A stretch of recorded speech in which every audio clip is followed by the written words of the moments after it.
Assalamualaikum warahmatullahi wabarakatuh. Perkenalkan, saya Galih Latiano, calon guru penggerak Angkatan 1 Kabupaten Banyumas. Kali ini dalam modul 3.1A7 demonstrasi kontekstual, saya akan mencoba membawakan sebuah jurnal monolog terkait materi pengambilan keputusan sebagai pemimpin pembelajaran. Adapun sebagai pertanyaan pemandu adalah: yang pertama, bagaimana Anda nanti akan mentransfer dan menerapkan pengetahuan yang Anda dapatkan di program guru penggerak ini di sekolah atau lingkungan asal Anda? Saya akan berusaha mentransfer dan menerapkan pengetahuan yang saya dapatkan di program guru penggerak ini dengan beberapa cara. Di antaranya, yang pertama, saya akan berkoordinasi dengan kepala sekolah selaku pemegang kebijakan di sekolah. Kemudian setelah itu saya akan berkoordinasi dengan rekan guru sejawat yang ada di sekolah. Dalam menyusun program kegiatan terkait dengan program-program guru penggerak di sekolah saya harus memperhatikan potensi, situasi, dan kondisi yang ada di sekolah saya. Kemudian dalam melaksanakan kegiatan di sekolah terkait dengan program guru penggerak, tentunya saya juga harus memperhatikan manfaat jangka pendek dan jangka panjang dari kegiatan yang akan saya lakukan. Kemudian muara akhir dari setiap kegiatan yang melibatkan kepala sekolah maupun guru-guru yang ada di sekolah, muara akhirnya, tujuan akhirnya itu harus untuk murid-murid yang ada di sekolah. Kemudian pertanyaan kedua, apa langkah-langkah awal yang akan Anda lakukan untuk memulai pengambilan keputusan berdasarkan pemimpin pembelajaran?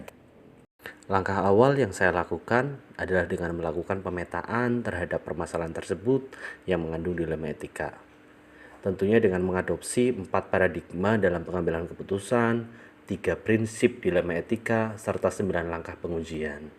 9 langkah dalam pengujian keputusan ini diantaranya adalah mengenali bahwa ada nilai-nilai yang saling bertentangan dalam situasi ini, kemudian menentukan siapa yang terlibat dalam situasi tersebut, lalu mengumpulkan fakta-fakta yang relevan dengan situasi tersebut, kemudian melakukan pengujian benar atau salah.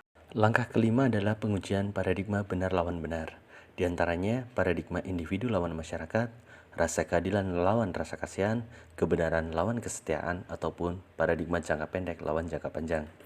Kemudian langkah keenam adalah melakukan prinsip resolusi, yaitu memilih salah satu prinsip di antara 3 prinsip yang ada, yaitu prinsip berbasis hasil akhir, ataupun peraturan, atau prinsip berbasis rasa peduli.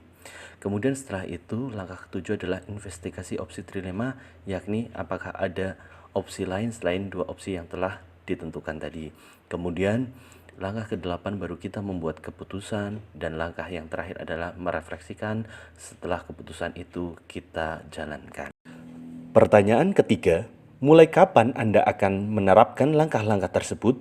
Hari ini, esok, minggu depan, hari apa? Catat rencana Anda sehingga Anda tidak lupa. Saya akan memulai langkah-langkah ini mulai dari hari ini.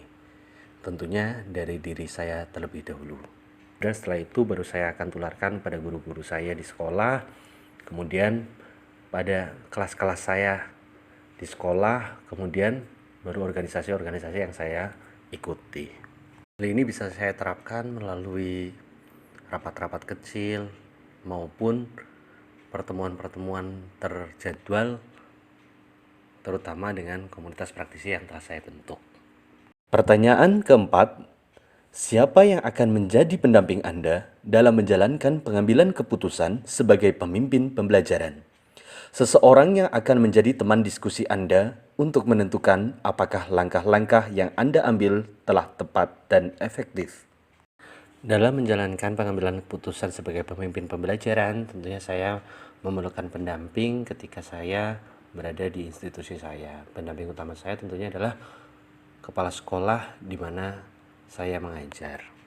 Kemudian yang kedua adalah guru-guru yang ada di sekolah, terutama para wali kelas, karena para wali kelaslah yang lebih mengetahui bagaimana kondisi murid-muridnya. Kemudian yang ketiga adalah para orang tua murid yang ada di sekolah. Kemudian yang terakhir dan yang paling utama sebenarnya adalah dengan murid-murid itu sendiri.